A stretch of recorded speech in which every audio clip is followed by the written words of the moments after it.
Hey everybody. Now I've been building a playlist I call the JodyVision, and the biggest story I've been sharing in that playlist is the one about how I've been going to visionary state throughout my life and being introduced to Bill Lee Frontline Assembly. Now, I want to get back on that subject today, and it's been possibly one of the most challenging things for me to have to work through in my life. So, that being said, maybe my life ain't so bad.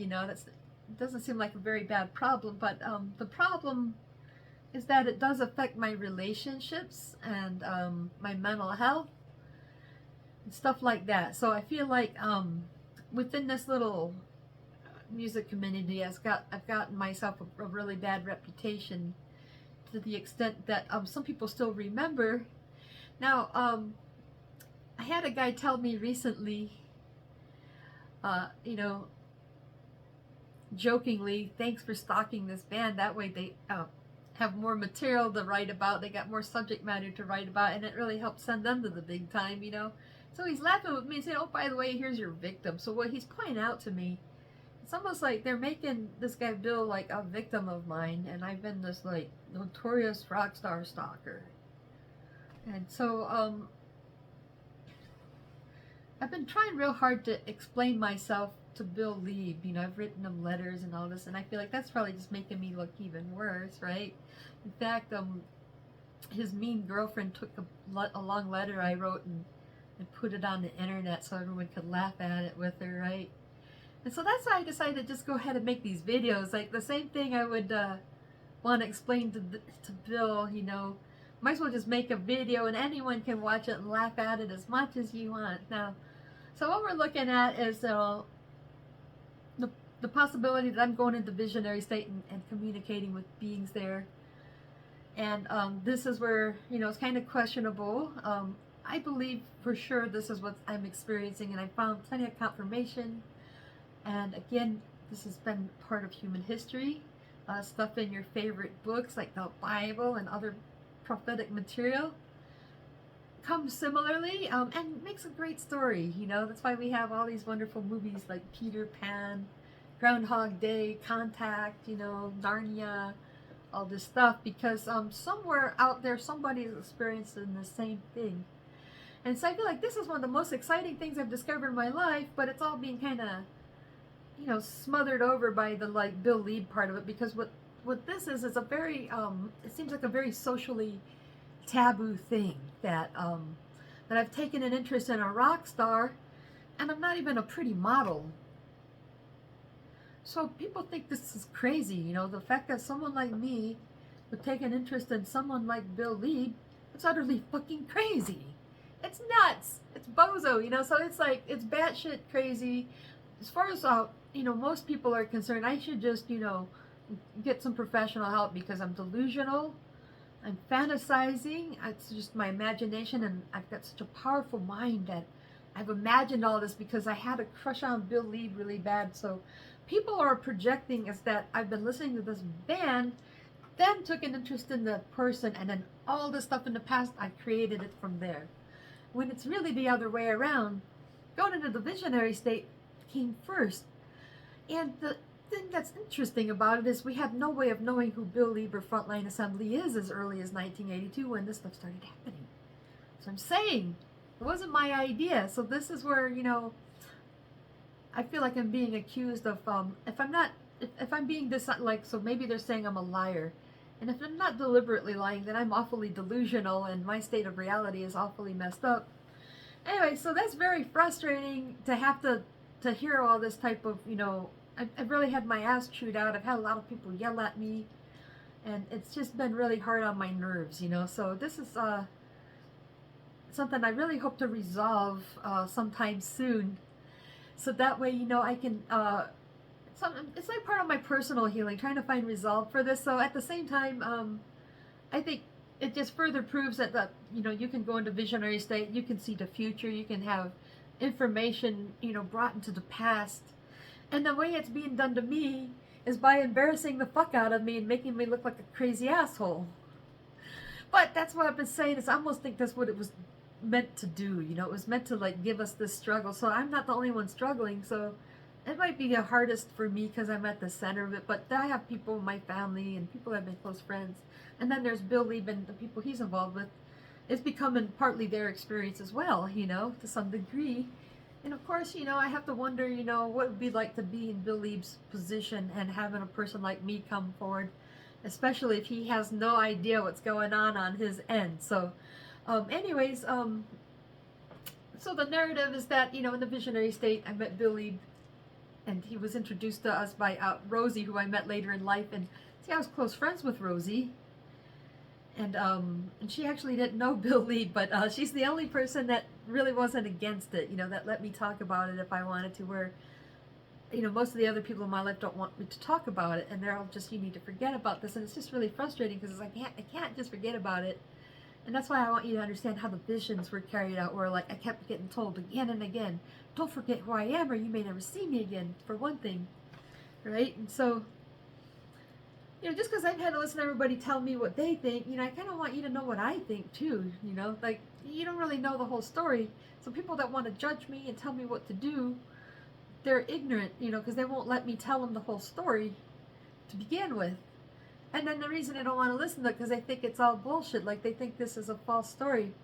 But me going into the visionary state, I really can't prove it any other way, unless there are funny little things that that kind of come true later. But like but that's where, yeah, we do have some interesting details I want to go over later on about so I kind of feel like I have to keep going over the same story over and over to like take care of each layer in it, right?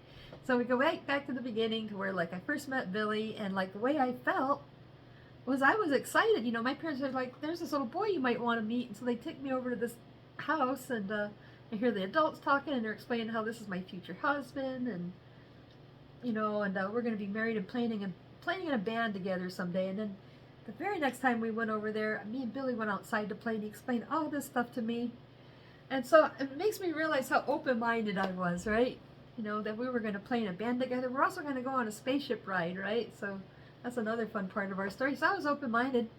And when it came to the, asking me if I would marry him and all this stuff, I agreed with it. I just figured, okay, sure, this is what I'm supposed to do. I figured this is who I'm supposed to be with, And I liked the sound of it. I thought Billy was a neat kid, and, he was a really, really cute kid. So I made this picture of Billy, and I wish it could be more accurate, but I just thought, he was a cute little boy. He was supposed to be about the age of 8, so that's the day when we're talking about, he asked me if I love him, if I would marry him, and he asked me to hug him, and he let me have a sip off of his canteen. So I always remembered him like a real person, and I really thought my whole family remembered him too. Now, I wasn't too worried about, what if I could get married or not someday. I was just happy to have a friend, I just thought this was going to be my friend now. But then when me and Billy had the fist fight, so you got to go back and watch all my videos, me and Billy had a fist fight after meeting a couple of times. And when he said, you have to do it, I tell you, because you're my wife, that's what started the fight. And then I told him, I will never marry you. And that's when he came throwing those punches, whacking me over the head. So I'm only in visionary state, and I'm getting whacked over the head, and it hurt. It hurt my face, it hurt my feelings. So I had this a moment of like, I don't want to end up like my mother. So maybe some of the stuff is paralleling, my home life with my parents, and seeing my parents fighting each other. And when Billy was hitting me over the head, I could just see my mom and dad like, I don't want to end up like them. Right? And so, I mentioned in an earlier video, I feel like Billy has a lot of things from my wish list, like I wanted to meet a guy like my dad that listens to this kind of music. Because I think, Bill Lieb in reality, he's got like, I think, my dad as well, like has some of the best taste in music I've ever seen as far as following this area of music. And then Bill Lieb is also a music connoisseur, has great taste in music, and he likes this sort of cross-section of music as well, In fact, I'd mentioned my father sent me the newest Cabaret Voltaire album that was only Richard Kirk for my birthday, and then this is some kind of a compilation for Christmas. So this is kind of like our band, and And something that I think is really cute that Bill Lieb said is, if it wasn't for Cabaret Voltaire, Frontline Assembly might not even exist, right? So that and like a few other bands that I thought were important to me. It's like, oh man, I've always wanted a boyfriend that likes all this music. And so, a lot of ways, he seems kind of ideal. So like when it comes to like, you think it's crazy for me to want a boyfriend like Bill Leap, then you don't know me. You don't know how much sentiment I have for the same music and things like this, for one thing. So, and you don't know who you're talking to, right? So, but then later, I had those visions towards the end there, like in 5th grade and 6th grade. That kind of got buried a little bit. Like he kind of got blended in with my friend Juan Long, so I had a boyfriend named Juan Long. But the thing is like later on I was able to have a flashback and a thing about the people in my visions, even if it's not really them, it's still similar to them. And so like, like Billy, he taught me the right way to kiss, and he explained to me, this is because you're going to be disrespected by boys later, and you're going to get your feelings hurt, and I really want you to know what it's like to be loved and how a proper how kissing should be done properly. Because what boys do is they stick their tongue in your mouth and they do all this stuff. And so later on, when I actually saw Juan again, similarly, like Bill Lieb, got real tall, had that darker hair with the wavy hair in the back, and see, I didn't know who Bill Lieb was yet, right? But as you see, I've always liked guys similarly.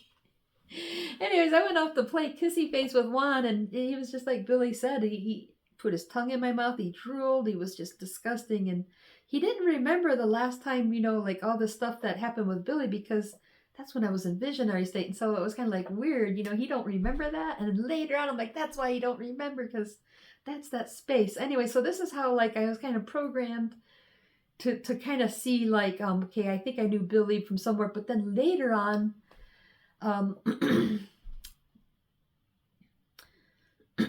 man, gotta clear my throat. So that's where you gotta understand, like, it's questionable if this is really happening, but this is kind of how the seed was planted. And that's where I just feel like all the people who criticized me, I feel like, man, if they had a similar event where they were going into visionary state and they had somebody put in front of them, they're like, so that's why I feel like it makes me look weak-minded and gullible. Like this looks like a bad thing, like something's wrong with me because I believe in this stuff. But it's like, this is how convincing it was. And that's why I think when we get up here later, it plays a lot of jokes on us. But then later on, I feel like the revelation is that these are important lessons for us, as far as learning from the spirit world or learning into the visionary state about discernment, telling what's true and what's not true. And so a lot of times what's true by the fruit of it, so what we're going to find out later on whether this matters or not. And well, when we get down further, and I actually did meet Bill Lieb, it seemed like it went really badly. So when I started realizing Bill Lieb and Billy were the same person, so this is where all kinds of skepticism comes in. What if it was just another kid named Billy? What if it was just this? What if it was just that? Okay, what if he don't like me? Now, he looks a lot older in the magazine than he did in reality. What if they're not the same person, but they gotta be the same person, because I remember what he said. But then I had all this, what if he's married already? He's a lot older than me. He's probably just going to think I'm annoying. He's not going to, I had all those doubts. He's not going to be interested in me.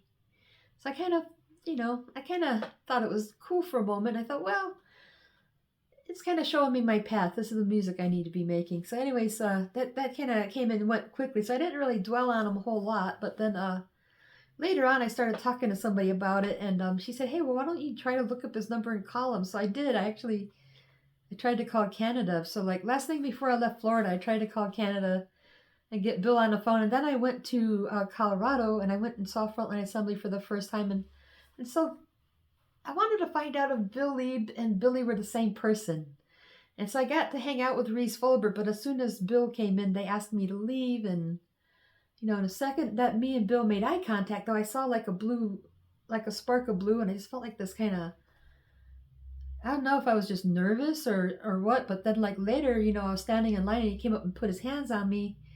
That's where I felt like, I feel like somebody that loves me is putting their hands on me. I was trying to guess which friend it was, and then I was surprised to see him going by. So this is the thing that I mentioned And my letter that could have got his wife upset is I wasn't sure, if he was interested in having sex or, what his reason was, but like I didn't want to like end up there with him.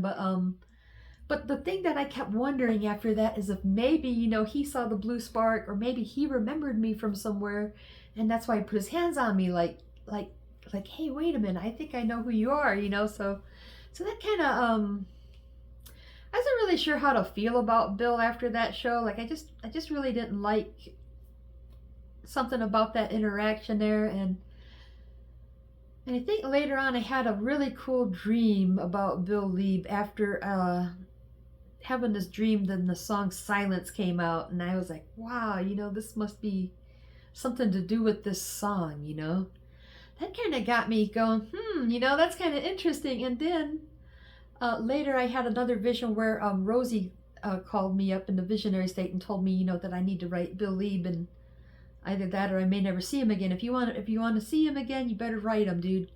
So that's the interesting thing is she's telling me if you want to see this person ever again, you need to write him.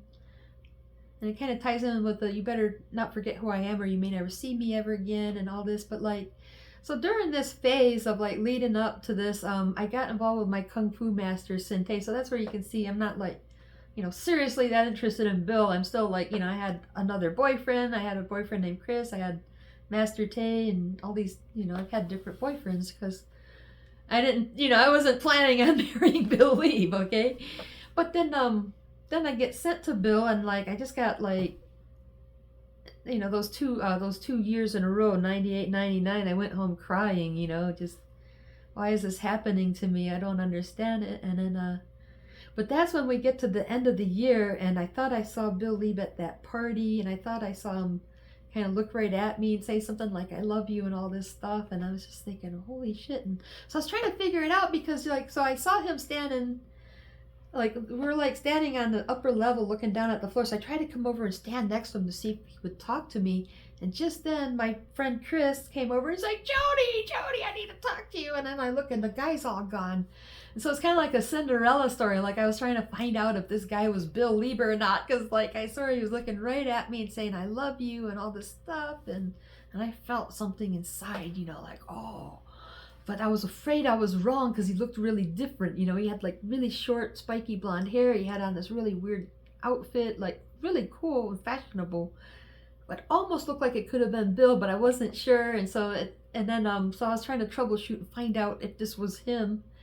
And then everything started coming together. I'm like, oh, that's right. And so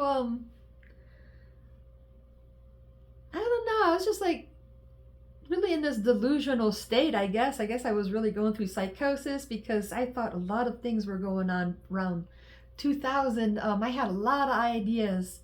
So I don't want to get too far ahead, but this is a very important part of my story. 99 into 2000, I leaped a good month and a half to 2 months into the future. I was gone almost 4 months and came back. And this is where the revelation was made. But it was like all this stuff is being dumped on me.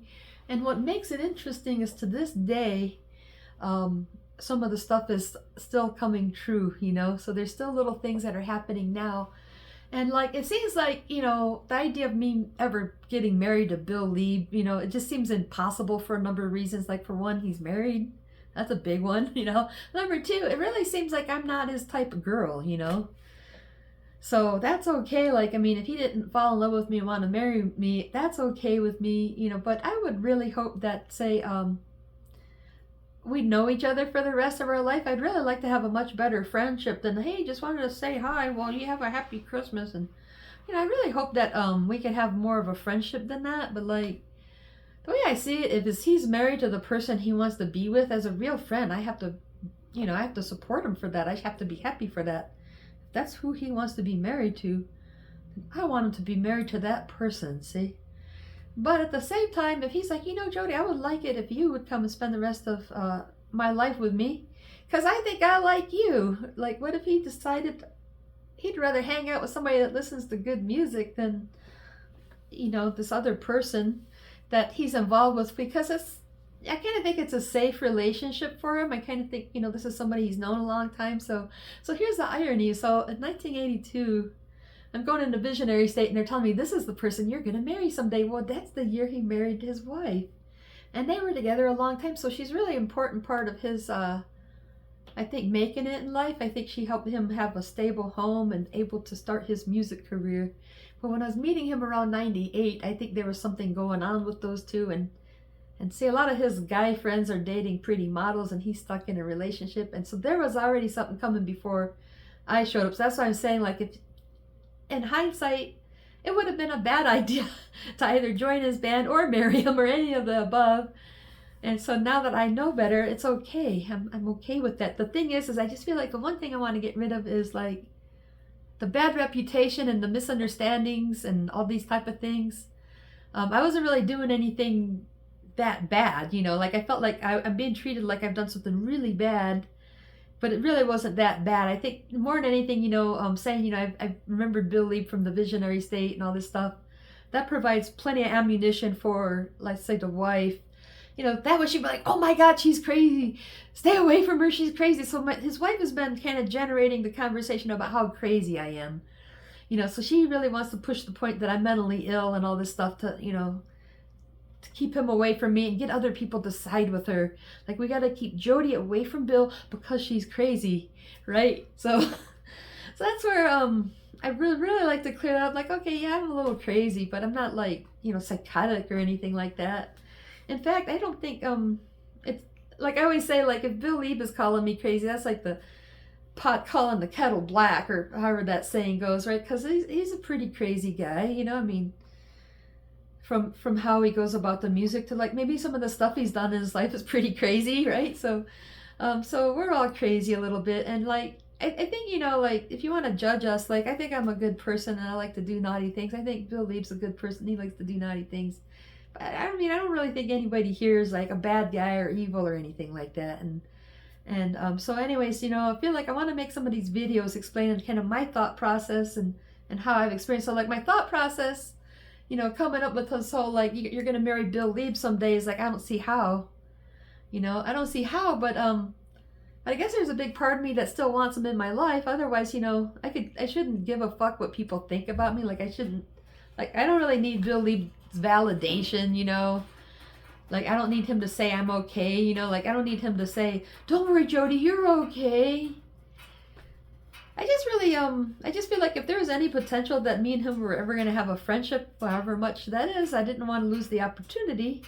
So maybe I had to keep chasing him to get that. Otherwise, we would have never met each other. And I had to share all this stuff so we could get to know each other. And if I hadn't had the visionary state stuff, I mean, and like, even though like, I feel like there's a lot I can complain about over here and over here. Like, I didn't like this experience, you know. But at the end, see, that's how you realize, it's like that New Order song, something like if I never hurt you, I'd never know what we were meant to be. This kind of thing. Like if I hadn't had this hurtful experience, and then later on, it's like, you know, I still think I care about Bill Lieb, even though I've had this hurtful experience, even though there's been all this miscommunication and stuff. So I feel like that's where you know, I kind of want to set everything straight on like, okay, this, I've always been skeptical. I've always thought it was a bad idea, obviously.